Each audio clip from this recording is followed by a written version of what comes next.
খুলনায় অযত্ন অবহেলায় পড়ে আছে মুক্তিযুদ্ধের স্মৃতি বিজড়িত স্থানগুলো। ৭১-এর মুক্তিযুদ্ধে হামলা, হত্যাযজ্ঞ সহ হানাদার বাহিনীর রোশানলে পড়া এই স্থানগুলোকে শনাক্ত করা হলেও তার বেশিরভাগই যথাযথভাবে সংরক্ষণ করা হয়নি। যেগুলো সংরক্ষণ করা হয়েছে সেগুলো রয়েছে অরক্ষিত অবস্থায়। খুলনার গল্লামারী স্বাধীনতা সৌধ থেকে এ বিষয়ে বিস্তারিত জানাতে সরাসরি যুক্ত হচ্ছেন খুলনা বিভাগীয় প্রতিনিধি মোহাম্মদ অসীম। অসীম, ঠিক কী কারণে আসলে মুক্তিযুদ্ধের এই স্মৃতিচিহ্নগুলোকে এভাবে অযত্নে ফেলে রাখা হয়েছে? কর্তৃপক্ষের কারোর সাথে কথা বলেছেন কিনা, তারা আসলে কি জানিয়েছে?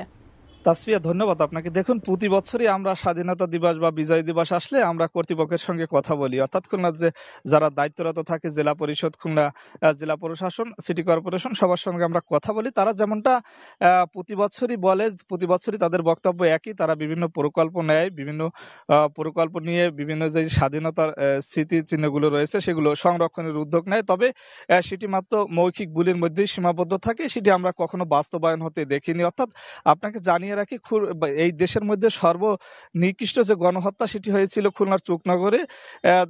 আর আমি এখন যেখানে আছি, খুলনা গল্লামারী স্মৃতিসৌধ, এখানে কত মানুষ যে জীবন দিয়েছে তার কিন্তু এখনো পর্যন্ত সঠিক সংখ্যা কেউই বলতে পারেনি। আমি অনেক মুক্তিযোদ্ধার সঙ্গে কথা বলেছি, তারা বলেছেন যে এখান থেকে স্বাধীনতার সময় কিন্তু ট্রাক ভরে শুধুমাত্র মাথার খুলিগুলো এখান থেকে উদ্ধার করা হয়েছিল, বাকি কিছুই উদ্ধার করা হয়নি। আসলে সে কারণে তারা সঠিক পরিসংখ্যান কিন্তু বলতে পারেনি। সেই স্থানটাও কিন্তু দীর্ঘদিনে অরক্ষিত রয়েছেন। কোয়ালিটি সম্পন্ন আন্তর্জাতিক মানের CMT 500W CSRM committed for better still. আমরা শুনেছিলাম এর আগে জেলা পরিষদ একটি বিশাল প্রকল্প নিয়েছিল, তবে প্রকল্পের মধ্যেই থেকে গেছে, সেটি বাস্তবায়ন হয়নি। আর এটি সংরক্ষণ বা দেখভালের কোনো উদ্যোগ আমরা এখনো পর্যন্ত দেখিনি। এখানে শুধুমাত্র একজন মুক্তিযোদ্ধা ছিল, তিনি এই স্মৃতিস্তম্ভটা দেখাশোনা করত। এখন তিনি মারা যাওয়ার পরে দীর্ঘ 17 বছর যে তার ছেলে হায়দার এই স্মৃতিস্তম্ভটা দেখাশোনা করে, তবে শুধুমাত্র তার ব্যক্তিগত উদ্যোগে। তিনি আমার সঙ্গে আছেন, একটু কথা বলতে চাই। আসলে হায়দার সাহেব, এই যে এই স্মৃতিস্তম্ভটা কি দেখতে পাচ্ছেন? আপনার বাবা তো দেখাশোনা, আমার আব্বা দেখাশোনা করতো। আমার আব্বা মারা যাওয়ার পর থেকে আমি এই 16টা বছর আমি এইটাই সবকিছু দেখাশোনা করি এবং পরিষ্কার পরিচ্ছন্ন সবকিছুই আমি করি, এবং পতাকার সেটাও আমার গাড়ির টাকা দিয়ে কিনা হয়।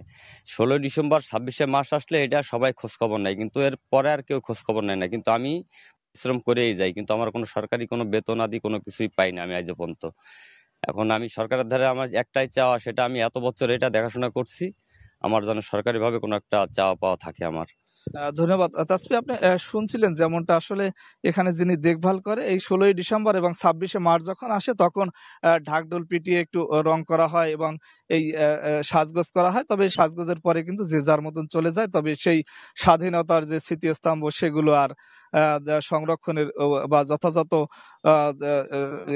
স্বাধীনতার চিহ্নকে রাখার কোনো উদ্যোগ নেওয়া হয় না। আমার কাছে সব মিলিয়ে এই ছিল তাসফিয়া, খুলনার গল্লামারী স্বাধীনতা স্মৃতিসৌধ থেকে এ বিষয়ে সর্বশেষ খবর।